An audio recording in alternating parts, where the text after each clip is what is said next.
Hello YouTube subscribers and friends. Welcome to episode 71 of If This Car Could Talk. Last Sunday, we proudly featured the historic Hot Rod Model A shop truck of Pete and Jake's Hot Rod Repair. In this episode, we'll briefly detail the history of this legendary shop and parts supplier. If you aren't already a subscriber, it's easy and it's free. Just click the subscription button and you'll never miss one of our twice weekly videos. Also, please like and share this video. Give it a thumbs up, leave a comment, and enjoy the story of two guys who really pioneered an entire industry over half a century ago.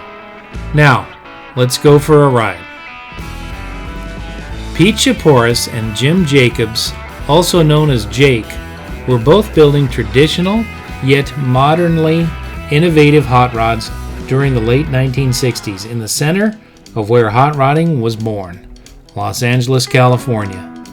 Sure, it could be argued that hot rodding began to proliferate everywhere after World War II ended and all of those GIs were returning home, but in my opinion, Southern California was the most concentrated and the best known for the entire hot rod scene. Jake was working for none other than Ed Big Daddy Roth, and his first build of this Model A truck began in 1967. It was painted a bright turquoise with black cobweb fenders. Jake drove it like this for several years, particularly during his time as a staffer for Rod & Custom magazine. Southern California is also where Barris Customs was, as well as the El Mirage Dry Lakes beds. Vic Edelbrock and Ed Iskandarian both set up shop here. One of the first speed shops, Moon Eyes, was also here, and this is where Carroll Shelby started building Cobras in 1962. Hot Rod Magazine and Motor Trend were both being published to an ever-increasing fan base by a young entrepreneur named Robert Peterson. Wally Parks founded the National Hot Rod Association here, and in 1946, a young Alex Zaitis started SoCal Speed Shop. There are many more examples. This is why this area is often called the roots of hot rodding. After both World War II and the Korean conflict, many GIs returned home with new skills such as mechanical prowess and fabrication abilities, and they enjoyed working on older cars that were readily available. Many wanted to personalize these cars. Many couldn't afford a new car, and after all, any new car was not really personalized for its owner, especially a hot rodder. Aftermarket speed equipment choices were plentiful, so modifying an early car was fairly easy and cheap. During the late 1960s, Pete was building a chopped 34-3 window, and Jake was building the same type of car, but in a totally different style. It took Gray Baskerville, then editor of Rod & Custom magazine, to bring the two together. They soon decided they should go into business together, and this is where the legend begins. Fords were the car of choice for most hot rodders since they were plentiful, cheap, easy to modify, and had a huge amount of speed equipment already available. Jake had recently innovated a new design for early Ford's front suspensions. Instead of modifying or splitting the front wishbone, Jake eliminated it and pioneered the 4-bar front suspension. He was soon able to add disc brakes, and he used his coupe extensively to show people that this was groundbreaking design. He had also finished his yellow coupe at the same time his new friend Pete was finalizing the build on his chopped and flamed 3 window, which he nicknamed the Kid. After realizing success in a partnership, Pete and Jake's Hot Rod Repair was officially opened in 1974 in Temple City, California. Not only did these guys sell parts and complete chassis, but they could also build a customer's dream ride. Meanwhile, Vern Walker of Walker Radiator Works launched the National Street Rod Association. They promoted themselves as an organization concerned about safety and the impact of legislation on modified cars.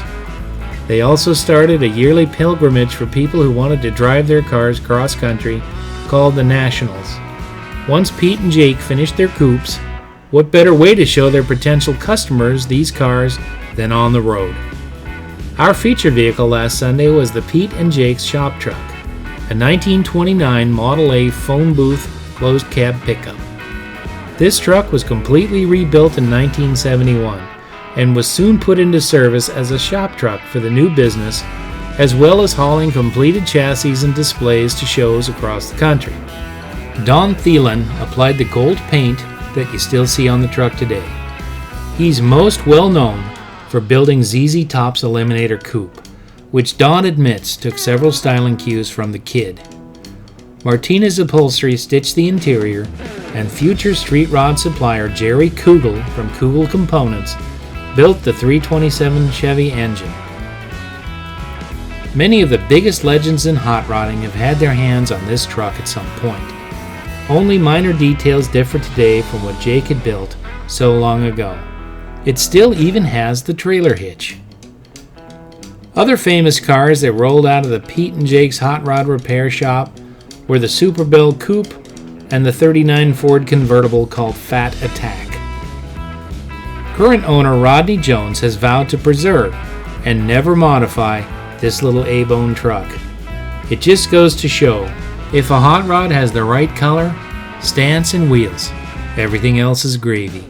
And this truck certainly has that. Okay, back to Pete and the Kid. On the cover of the November '73 issue of Rod & Custom, both coupes shared the spotlight. It seems a Hollywood movie maker was looking for a car to be then unknown actor Martin Sheen's sidekick in a TV movie called The California Kid. After meeting with studio executives, the contracts were signed and the car was cast as a starring character. Of course, it was re-lettered and had to be used for all of the scenes. There were no stunt cars. This made-for-TV movie had an impressive cast, including Stuart Margolin, Vic Morrow, Nick Nolte, and Michelle Phillips, and was first aired on ABC on September 25, 1974. This really launched Pete and Jake's into the stratosphere. Thanks to innovators like Pete and Jake's, Speedway Motors, the Street Rod Association, and countless others, we have a very robust and healthy hobby today. Pete and Jake's were sold to a new owner in 1990, so that both guys could then pursue other interests. The company still exists as strong as ever and is now located in the Midwest.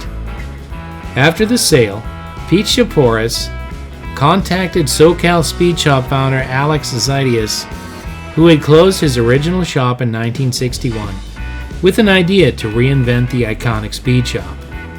It was successfully relaunched in 1997, and they not only sell parts, but they build some very nice cars too.